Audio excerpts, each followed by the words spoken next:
Alors, je m'appelle Amaury Mangin et donc je m'occupe du centre régional du psychotraumatisme Grand Est.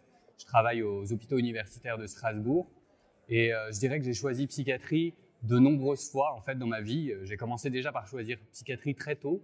Je pense déjà dès les terminales, dès la P1, où j'avais vraiment un intérêt particulier pour l'être humain, où je me questionnais beaucoup sur la compréhension finalement de la réflexion de l'être humain.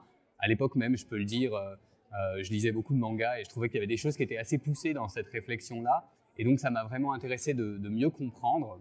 En plus de ça, dans ma famille, il y avait des personnes qui avaient souffert de pathologies mentales. Et donc, je me suis dit qu'il y avait vraiment des choses à découvrir, progresser aussi de cette manière-là dans la compréhension des troubles psychiques.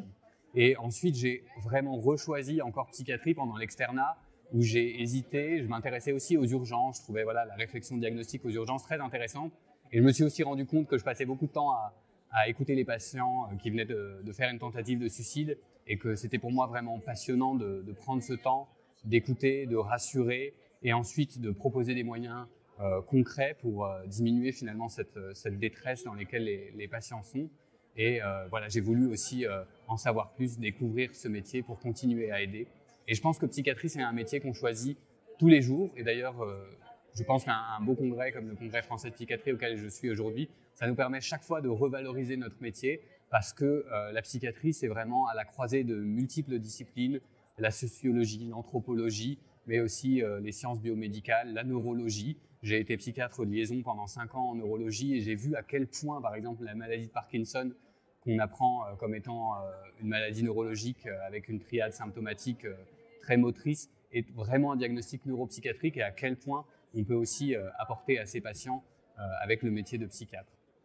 Et enfin, pour raconter une anecdote marquante, c'est lorsque j'ai eu la chance de pouvoir faire une formation justement dédiée aux étudiants en médecine pour les sensibiliser au stigma que vivent les patients ayant des troubles psychiques, avec un patient partenaire qui avait vécu de vrais épisodes psychotiques avec des hallucinations, un délire où il pensait avoir gagné beaucoup d'argent, il avait fait un voyage en Espagne et il était rétabli et il pouvait vraiment partager cette expérience avec les étudiants en médecine, expliquer à quel point c'est important de comprendre ces patients dans ces moments-là et finalement ensuite de pouvoir le rapporter parce qu'il était un vrai exemple de rétablissement de ces épisodes.